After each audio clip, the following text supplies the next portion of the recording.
All right, hello everybody, and welcome to Patriots First and Goal. I am Alec Shane here breaking down OTAs, Boston sports. We got Celtics in the NBA Finals. We got the Red Sox, and we're talking all things Boston sports. It's the dead time in the NFL, but that's mean I can't hang out with my good buddy Rich Hill and talk about some fun stuff. Rich, how are you, man? Hey, I'm doing well. The camp has started. NFL Patriots actual camp is going on. The Patriots players are doing football things. And, obviously we'll get the doldrums later in the summer, but there's real things. There's exciting things to talk about. And Alec, I feel like we're going to get a little bit of the payoff of what we've been waiting for from this offseason with some of the new faces that they've brought aboard. We are. As much as one can get payoff at the end of May, early June with no pads practices and the very basics. But it's always good to see guys out there running routes, doing some blocks, running some drills. You get a feel for how the coaching staff, especially this new coaching staff, how they're running their operation. There's definitely a changing of the guard. I think it was a smart move from Gerard Mayo, kind of installing a new culture. I guess there's a basketball hoop up around Gillette, which wasn't a thing before. It's a little more laid back. I'm very curious to see how that works after kind of the militaristic style of Bill Belichick. Should be a really fun offseason, and I'm excited to kind of get into here. Let's start off, Rich Hill. First and goal, Patriots OTAs. Drake May is looking good. Tyquan Thornton's looking good. Yeah. Juju Smith-Schuster is looking good. A lot of kind of early guys impressing. Any initial overall impressions from you from the OTAs we can take away at this point, or are you going to be a little more tempered in your expectations? Yeah, like obviously things are supposed to be taken with a massive grain of salt here. So I want everyone listening to know that everything that is happening right now is nigh meaningless. But that said, let's have some fun because we're starting to see players show up in a way that we haven't seen before, whether it's a brand new face like Drake May, who over time, it's been very short, you already see some of the improvements and comfortabilities that he's making with his teammates. You see Tyquan Thornton, who has always just, and everyone who's listening knows my sentiment towards that. He's doing stuff, and he's doing stuff in a football way, not in just like he's really fast, and so sure, he's getting separation, but he's actually doing a good job playing football. And so that's exciting because, hey, we don't want them to fail. And so, Alec, I see that right now, a lot of the players who people have either had questions marks around or just have frustrated people like Juju Smith-Schuster, they're doing well. They're performing, and I'm excited to see where they go. Yeah, I mean, look, all you can ask for at this point in the season is do well with the reps you're giving, catch the passes thrown your way, and try to stand out a little bit. I mean, we've talked in previous podcasts about that wide receiver position is going to be one of the more intriguing and fierce camp battles once we get into practice in earnest. And it's a good chance to separate yourself a little bit. I mean, unless I'm mistaken here, Tyquan Thornton was taking reps with the top unit, which I think says something. At this point, I think Gerard Mayo is giving preference to the veterans who've been there for a long time, making the rookies earn it, which I really like. I'm still very skeptical of Tyquan Thornton. I feel like he does this to a degree every spring. Maybe your point is right in that we're just kind of re-amazed by how fast he is, and he ever really actually delivers on the field. But maybe he can be what we hoped he would be when they drafted him in the second round. Maybe Juju Smith-Schuster really was just hurt all last year and can be that guy he was a couple of years ago. I'm not ruling that possibility out. I think it's very easy to be a prisoner of the moment and think about how poorly these guys played last year. I know the big kind of thing on Twitter and social media was Drake May had a no-look pass. I couldn't care less about the no-look Unimpressed. pass. Couldn't care less. Doesn't matter because you're no looking at the defense either sometimes. So whatever. The thing I'm really taking away from this, same thing I took away from the last time we talked about OTAs, is QB1 is Jacoby Brissett. He's the first guy out there taking the first reps. Drake May number 2, Bailey Zappi number 3, right where I want him to be. I can definitely see a scenario where Drake May overtakes Jacoby Brissett, but I really like where it's at now. And hopefully Brissett continues taking reps with the ones and, again, starts under center week 1. Totally, absolutely. Mays, as you said, the rookies are going to have to earn it. And if the veterans prove better than the rookies, they're going to be playing. That's where the Patriots are taking this. And what I find interesting, in addition to, Brissett is the starting quarterback at this point in time, is that you can see the path to the roster for some of these players that might not have had it in the past. Tyquan Thornton, case in point, they're using him as a gunner on special teams. If he is going to make the team, he is going to have to contribute on special teams. He's going to have to. And so for him to get those opportunities out there, that really opens it up because, okay, who's he directly competing with? Jalen Reagor. That's the 1-for-1. Whoever is better of those two will probably make the roster because you see everyone else, obviously Pop Douglas is a lock. Jalen Polk, lock. Javon Baker, lock. Juju, lock. Bourne might start the season on the IR, but probably a lock. Osborne, probably a lock too. There's not a lot of space. And if the Patriots are going to keep 7 wide receivers, it's going to be a special teams first player a la Matthew Slater. And is that going to be Reagor or is it going to be Tyquan Thornton? So you see what they're doing with the path to the roster on this one. And then you also see for the young players, who are they going to have to beat? How are they going to get onto the roster? A player that we want to talk about a little bit is Javon Baker, who is very clearly taking over that Devontae Parker outside wide receiver jump ball role. Patriots have wanted a player like him for a while, and someone who can just go up the ladder and get it over the defenders in a reliable and consistent way. He's already showing up that way in camp, even though he's a 4th-round rookie. He, in my mind, I'll tell anyone, has the most clear path to contributing as a rookie because there's no other outside receiver that he's really competing with for playing time. Let me ask you this, Rachel. You talked about those. I think this is kind of an off-season highlight, a preseason highlight every single year. Contested catches downfield, toe drag swag on the sideline, corner end zone grabs, high pointing balls. We always get really excited about it. And then we don't really see it in the regular season. I feel like the temper expectations always fun to watch. It's easy for that to be a highlight in 7-on-7s, but they don't always translate. So I really try not to put too much weight into those Javon Baker, Devontae Parker, Aaron Dobson, amazing preseason grabs because they just don't seem to show up in the regular season. So I'm happy about it. It's good. But the one I pay more attention to, which is really hard to do at this point of the season, is in the trenches. The linemen, a lot of shuffling along of the offensive line in these OTAs. Still trying to figure out what the ideal formation is. I know City Sal spent most of the day on the sidelines, maybe nursing an injury, but I feel like you probably get a lot better sense of the quality and the depth based on the line play versus those sexy, exciting receiver grabs. I know it's a boring take, but I think it's the more kind of practical one. Yeah, totally. I mean, this is the time of the year where the coaches kind of pick their favorites, pick their leaders, pick the ones that adjust to the coaching the fastest, because remember, everyone here is participating in a brand new offense. Everyone is starting from effectively square one, other than the folks that used to be in the Brown system or, have come from West Coast offenses. But most of these players, this is a brand new environment for them. And so this is going to be very clearly, obviously veterans come first at this point, but you'll start seeing that differentiation of who's picking it up the fastest because everyone's coming from that same beginning point. And so, Mafi has been getting a lot of opportunity at guard. He also has been taking some snaps at center. I know he didn't have a good rookie year last year. Very curious to see how he develops with his opportunities now. But with Cole Strange sidelined, City Sal sidelined, there's a very clear opportunity for these other young players to get that opportunity. We talked about this on the other podcast around just some of these early round interior offensive linemen have to pan out. They've had like 7 of them. Someone has to be good. And so they're getting opportunities to improve, to be a part of this new offense, and get as many reps as they can at this stage.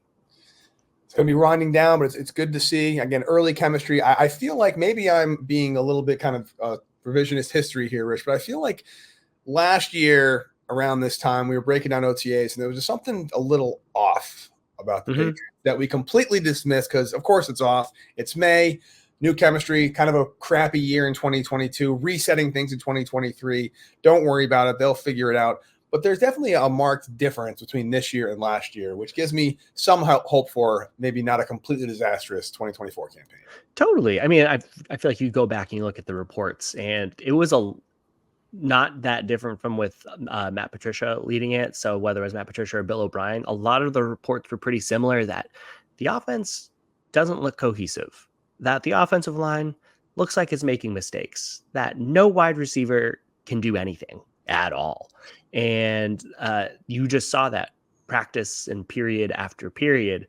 And just to have these early highlights of like Javon Baker's going up and getting it, or Juju Smith-Schuster caught a bomb down the field, or Thornton is showing up, is a marked difference. And maybe it's not the names everyone expected or were thinking, but to get positive reports coming out at this stage feels very much like it's going to be an improvement, which again doesn't mean much because they were atrocious, worst in the league last year. But major but here, what I've said for the past 3 years is that if the Patriots continue to play dominant defense and have an average offense, they're a playoff team. And so all we need is for this offense to look average and then watch out.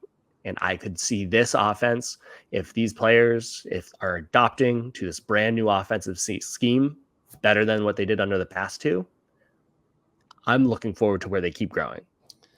Tell you, looking average and then watch out is as good a transition as you're going to get to a completely non-football related second and goal. We're going to talk about the Boston Celtics for a minute. We're going to deviate from the norm. It's the offseason. The Celtics are in the NBA Finals coming up. I don't know how big of an NBA guy you are, Rich Hill, but I like the Celtics. I do also, in full disclosure, I moved to Brooklyn back in 2008. Mm-hmm. And the Nets were moving to Brooklyn very soon. So I kind of jumped on the Nets bandwagon in 2009 or 2010 when they started out the season 0-19 to set an NBA record for worst start to a season. So if the Nets are playing the Celtics, I will pull for the Nets, but I am all in on the Celtics in this NBA run. They're a lot of fun to watch. And I feel like there are some odd parallels between the Celtics and the Patriots in terms of they're a good team that just kind of forgets to show up sometimes. And they make boneheaded mistakes, and they keep teams that don't belong in it. But where the Patriots and Celtics differ is I feel like when they need to get some points on the board, they're able to actually do so. So I'd love to talk a bit about some Patriots-Celtics parallels, what lessons the New England Patriots of 2024 can take from this 2024 Celtics teams. And if you see any comparisons in terms of similarities of certain players on the Patriots, players in the Celtics, who your favorite Celtic is, be very curious to know your take on all that. Oh, totally. And so I'm going to be fully honest on this one. I've been following the Celtics a lot this year. Obviously, they've been super successful. It's a lot of fun. My knowledge of the game and the sport is the equivalent of the folks who just get outraged at Miles Bryant or just never could get over Patrick Chung's first stint in New England. So for the second time he was there, there's like, well, he's the liability. He's the liability. I am a hot take merchant as it relates to the Celtics team. I go to my friend Tim after every single game, give my hot takes, and then he's like, that's all wrong. That's not how the game works. That's not how it is. But I will keep shouting out those takes. And I've been having so much fun with this Celtics team this postseason, even with those game 2 drops against the Heat and against the Cavs, because those are those games where you think of the Patriots losing, with that game against Oakland where you had that lateral from Jacoby Myers to Chandler Jones. Those games that you're just like, what are the odds of those things happening, either for good or for bad? And that's what it feels like watching the Celtics team in the postseason, where you have the Heat or the Cavs putting up record numbers from 3-point. And like, that's what it takes to beat this Celtics team. And then on the other side of it, what this Celtics team did to the Pacers coming from behind in 3 of those games. I think that the Pacers had a 90% or greater percent chance of winning in 3 of those 4 games. And the Celtics won all of them. To watch a team have that much ability to not give up felt very reminiscent to watching Tom Brady in that 28-3 game against the Falcons. That was what came to my mind of like, once he started cooking, you're like, oh, this feels inevitable. For sure. I mean, it's a situation where, the rational fan in you says the Pacers have no business being in this game. They're a 6 seed. They're the best players on the bench. There's injuries. The Celtics should be running away with this series, but they're letting this team hang around, and it's very frustrating to watch. But then something just kind of happened, and Al Horford got hot, started hitting threes, or Jason Tatum came up clutch in overtime, or Drew Holiday gets a big steal. I mean, this is definitely more we're talking kind of Tom Brady era Patriots, where someone would come up big in a big moment, and they would shift the momentum, and they'd find a way to win. They'd figure it out, and they'd impose their will and get some clutch victories. I'm hoping. One thing I really love about being a Boston sports fan is you always see Celtics at Patriots games or Red Sox at Celtics games. The Boston athletes are always in each other's business in the best possible way. So I'm really hoping the Patriots can kind of take this championship run the Celtics are on, learn some lessons, and maybe take some of that championship pedigree that they're exhibiting right now and bring it into their own practices. You'll see Bob Kraft sitting courtside all the time with players. I'm really hoping that there's going to be some overlap there, and we can see these guys go through. I'm not sure if you have any kind of direct this player on the Celtics reminds me of this player on the Patriots, but if you have any of those parallels, I'd love to hear them. Yeah, totally. I mean, I think when you look at the construction of the Celtics roster too, like they had their Brooklyn Nets picks. So obviously you got your Tatum, you got your Jaylen Brown that become your franchise cornerstones. And maybe it's less of like a player for player comparison, but what I really like about what the Celtics have done is that they've invested in their own players. Because you think of those narratives over the past few years, how many times have the talking heads come out and been like, you got to break up Tatum and Brown. They can't play with each other. They're too similar. You can't win with two wings like that. You just can't do that.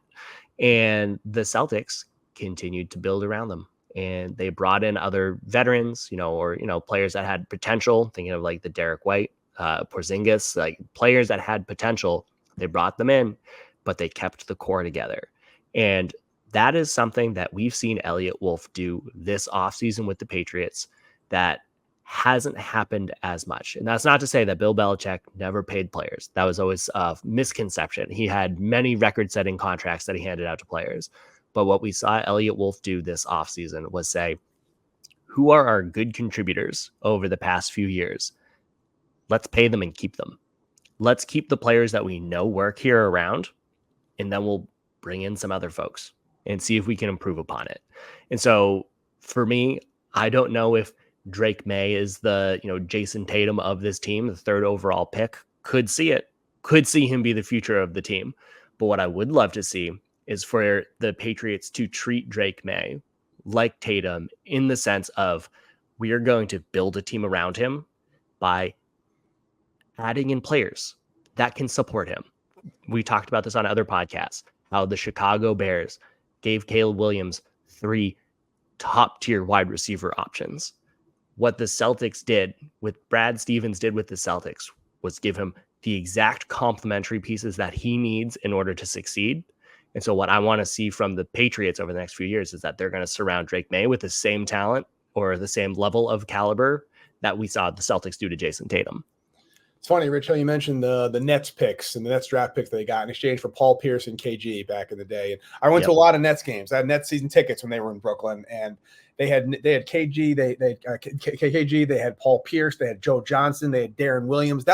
Jason Kidd was the coach. That was a good Nets team, but there was constantly Paul Pierce and KG would talk about this all the time. Garnett was like, I just cannot get this locker room to click. I just couldn't do it. It's 5 individually good players that were never able to form a cohesive unit. Team chemistry is so important. I think the Celtics have that. They get along well. They have that kind of mind meld that they're working with, and you really, really need that, especially with an offense. An offense that's on the same page is a very dangerous thing. That's what made Tom Brady so great. That's what made Julian Edelman so great. That kind of had that mind meld. They were able to see the defense at the same time, and you really only get that with consistently playing together. So I'm hoping we're going to see these rookies come and get second and third contracts with the team.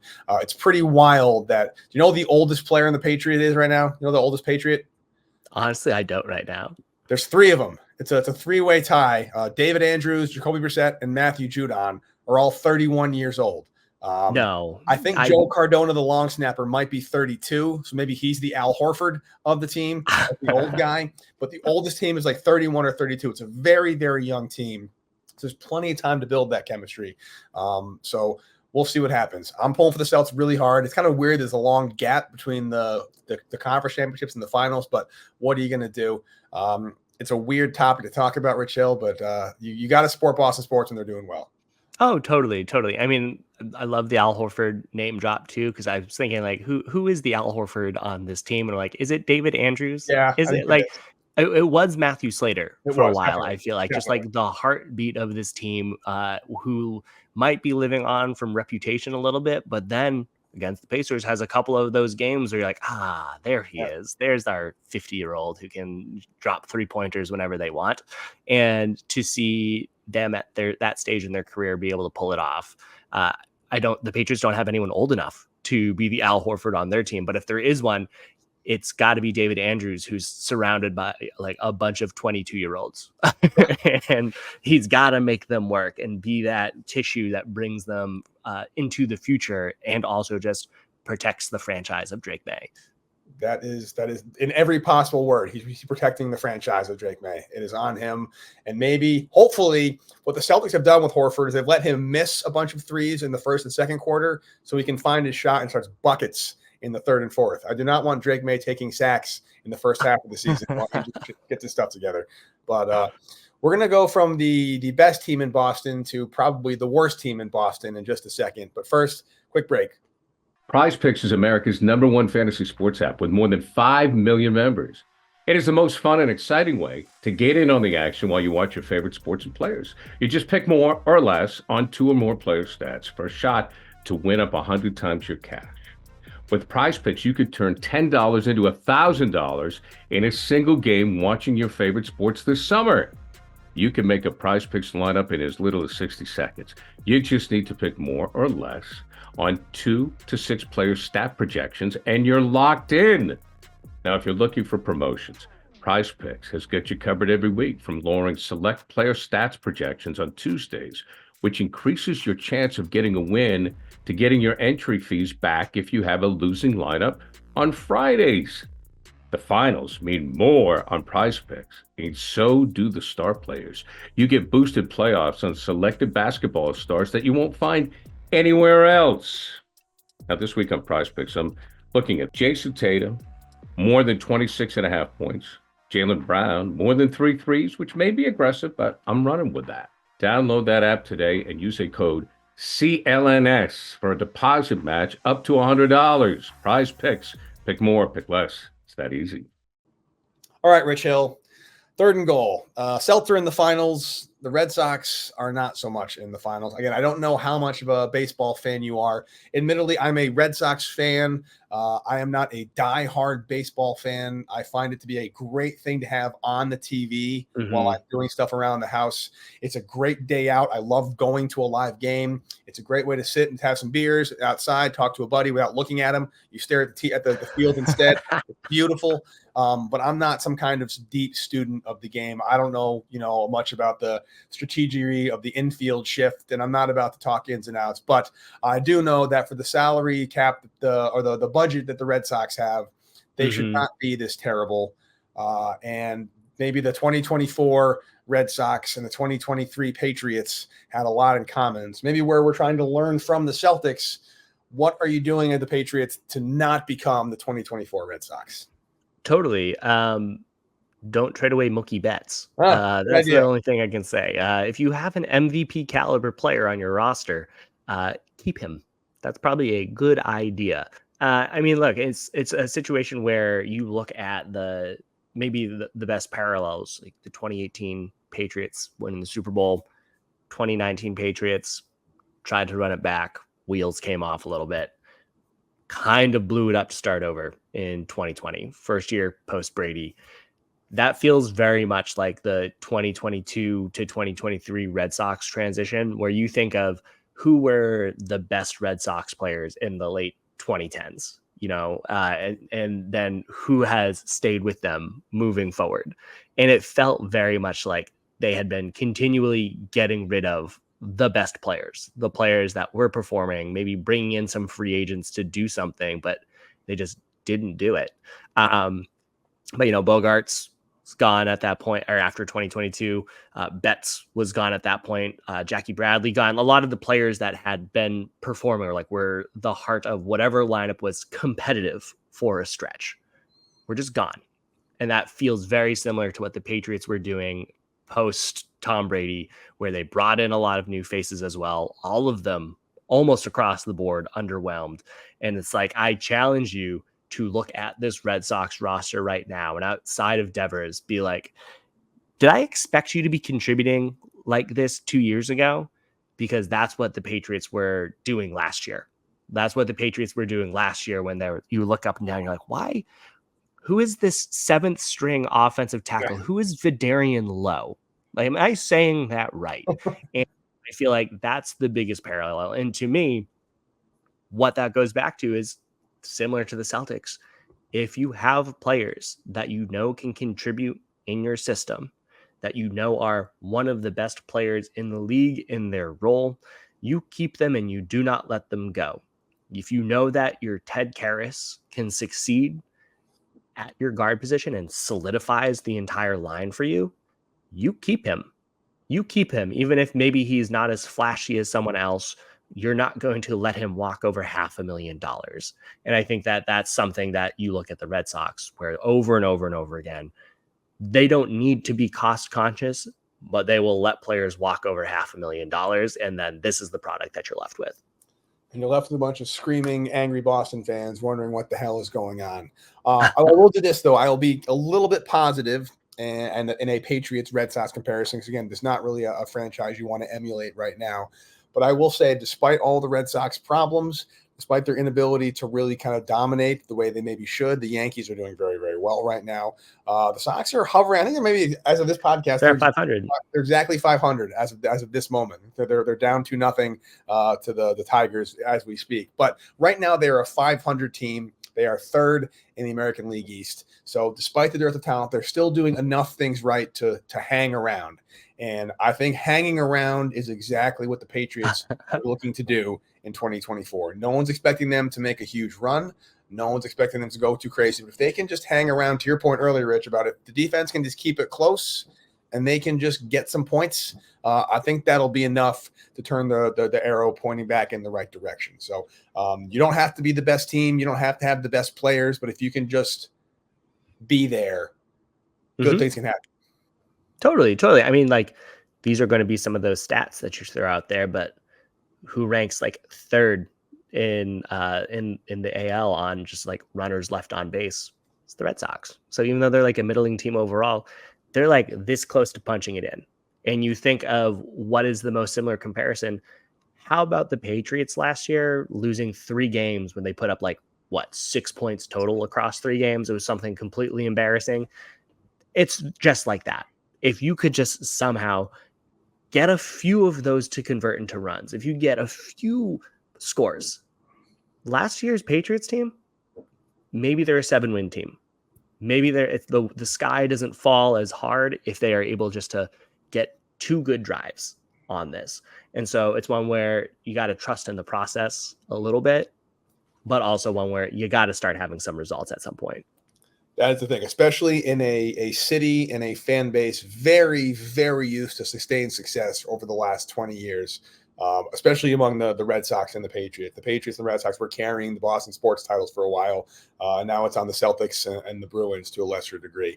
The Bruins overachieved this season. Good for them. Mm-hmm. But, I'm not a huge hockey guy. I don't know if you are, Rich, but if you have fan bases like the Patriots and the Red Sox do, they have very little time or patience for an extended multi-year rebuild, particularly in Boston Red Sox nation, where you have plenty of money. You can just go buy whoever you want, more or less. The Patriots don't have that luxury because of the salary cap, but they'll have a ton of money next year, so maybe they can go buy whoever they want. But it's all about this year just staying afloat and going after it as best you can. I think it's a good transition to 4th and goal, Rich Hill. We've talked Boston sports all the time. Let's take a big step back. Let's close it out with more of a macro thought about it. Given the 4 major sports in Boston, Red Sox, Patriots, Celtics, and Bruins, where do you see the 2024 Patriots kind of fitting into that narrative? Obviously, we currently have the Celtics at the top. They're our golden child at the moment. It's a very cyclical thing. Would you rank it right now? Are they the 2nd best team in Boston, 3rd best team in Boston? Are they the worst team in Boston? Is it like a tie, Red Sox and Patriots for coming in dead last? How would you power rank the 4 major Boston sports right now? Yeah, I mean, this is my Patriots bias going to come out, but obviously the Celtics are at the top. I would say that you look across the other three teams, I think that from a current quality, Bruins would be number 2, and then Patriots might be bringing up the rear, just like a hair behind the Red Sox in current quality of how competitive are they going to be. But as it relates to how bright is the future for each of those teams, I mean, you mentioned, can the Patriots go and spend the money that they have to acquire the players? That was the Bruins last year. That was their record-setting year, kind of fell on their face a little bit in the playoffs against a Florida team, but hey, they went for it.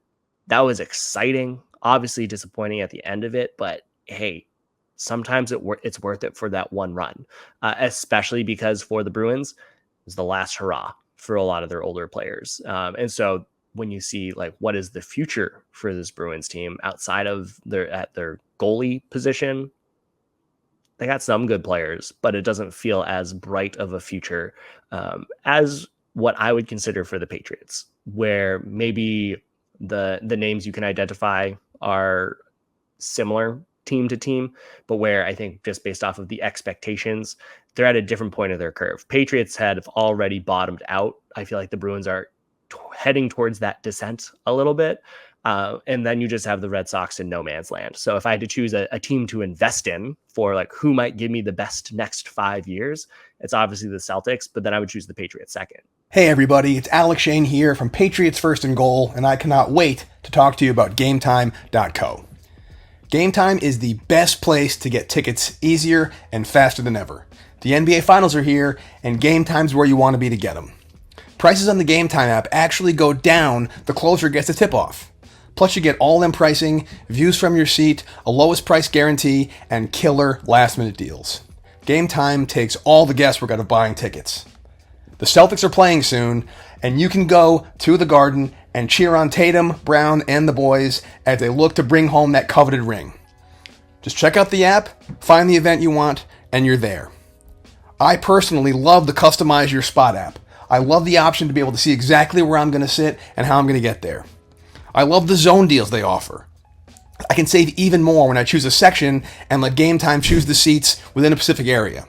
You can also do flash deals. They have in-app deals on select seats just ahead of the game or event. And of course, you can get comedy, theater, you name it, GameTime's got it. So for the lowest price guarantee, GameTime ticket coverage, and everything else you want, GameTime's where you want to be. Take the guesswork out of buying NBA Finals tickets with GameTime. Just download the GameTime app, create an account, and use code CLNS for $20 off your first purchase. Terms apply. Again, create an account and redeem the code CLNS for $20 off your first purchase. Download GameTime today. Last minute deals, lowest price, guaranteed. Yeah, I mean, the upside is, and hope and optimism is what drives all sports fans, because no matter how good your team is, no matter how many championships you win, you net out negative. Like your lifetime, you're unhappy way more often than you're happy. Even as Patriots fans, we had an amazing, but again, we had probably the best run in the history of pro sports. They got 6 rings in 20 years, which is an absurd ratio, but that leaves 14 years where they didn't win. And investing in hope and being happy and optimistic, I think there's reason to do that for the Patriots for sure. Red Sox, there's just no hope whatsoever. And not because there can't be, but there's been nothing from leadership to make anybody have any semblance of confidence they're going to do the right thing and sign the right players and make the right moves. I feel like they just don't really care the way that I feel like Gerard Mayo genuinely cares, the way Bob Kraft genuinely cares, the way Brad Stevens genuinely cares. It's a good thing to see. And the plus side as well, the Patriots season's only 17 games long. I feel like if the NFL season were 82 games or 160 games, this team would be in a lot of trouble. But for 17 games, they can sneak a couple of wins out. If you eke out a couple of upsets in an NBA season, you still have like 75 games to go, and it's not really going to matter. But if you can like squeak out 2 or 3 upsets, maybe you backdoor your way into the playoffs, and you just get really, really hot. I mean, the Giants did it twice. Over the Patriots. You just never know. Not that I'm sitting here saying the Pats are winning the Super Bowl this year, but if just enough things can go right and enough players can make a step and you get a couple of bounces, who knows? And I will take that optimism over slogging away 3rd place in the AL East any day. Well, you heard it here first. Alec Shane predicting a New England Patriots Super Bowl victory. Very bold claim, Alec. Ridiculous. But no, I mean, like, I agree. It's one where you just look at the Celtics right now in the postseason. Singular game. There's so many possessions in a basketball game that even though the Pacers can run out to a big advantage, there's enough for the Celtics to do to come back in the same game and ultimately walk away with a victory that over the span of a season, you can trust that their best teams are generally going to be there at the end of the day. And for football, you get 10 drives, you have one or two big plays that are above your expectation. That's a ball game right there. That's them winning a game that they have no business winning. And as you said, a couple of those changes the outlook of an entire season. And Patriots were on the negative end of it last year, where they had like 1-8 or something like that in single score games. It was something abysmal. More likely than not, they'll get back to 500 on that. That's plus 4 wins just by regressing to the mean, and never mind potentially having a better roster. And so, yeah, I mean, it's a situation where the outlook can look better. And also there's a lot more opportunity for the season to be considered a bigger success because there's going to be more variance. For sure. But again, we will talk more about that later. For now, I don't care about the Red Sox. I care about the Patriots, but we're wrapping OTAs up. Maybe I'm like the dead time is officially starting like next week, right, Rich? There's gonna be nothing going on schedule wise. We're in the official doldrums of the NFL season, so I am going to be turning myself directly toward the Celtics. It's going to be fun. What I really like about these games, they would never work in the NFL, obviously, but it's cool to have a 7-game series because. You know, unfortunately, Patriots fans know all too well if there's a game you'd win 99 times out of 100, that still leaves the one game where some idiot makes a catch off his face and all of a sudden your perfect season goes down the toilet. So that won't happen. The Celtics are the better team, no matter who they're going to be playing. Do you have a NBA Finals prediction you want to give? We're like giving predictions on this podcast. You want to give it, even though we don't know the how it's going to shake out? Yeah, I mean, my hot take, I'm thinking the Mavs are going to leave out of the West. Just no one's ever come back from a 3-0 hole. And so Mavericks, Celtics, a lot of storylines here. You got Kyrie. Yeah. You have Kristaps, KP, former Mavs, who just like couldn't really fit in with what they were trying to do. In my head, I think that the Celtics with Drew and Derek White match up super favorably against the Mavs. I'd way rather them play the Mavericks than the Wolves, just because the biggest weakness, you know, if we were to say the biggest weakness of the Patriots for the longest time, it would have been like they don't have a pass rush, or like for the latest time, they have no one that scares people on offense. For the Celtics, it always felt like they didn't have anyone who could rebound the dang ball. For like a 5-year stretch, it felt like they would get out rebounded by 10 every single game. And so for them to have to go against like a 3-headed beast of the Wolves, and I'm not including Ant in that, I'm including Anthony Towns, Gobert, and then Naz Reid, like 3 bigs who could just do better than any of the Celtics bigs. That puts them in a really hard spot to win. But to have 2 ball-oriented guards for the Mavericks, and the Celtics have the best guards, like defensive guards in the entire league, like the first and second best ones, like that's a favorable matchup for the Celtics. It is. And I've never, one thing I don't like about the NBA is how easily one player can take over a game for negative or positive.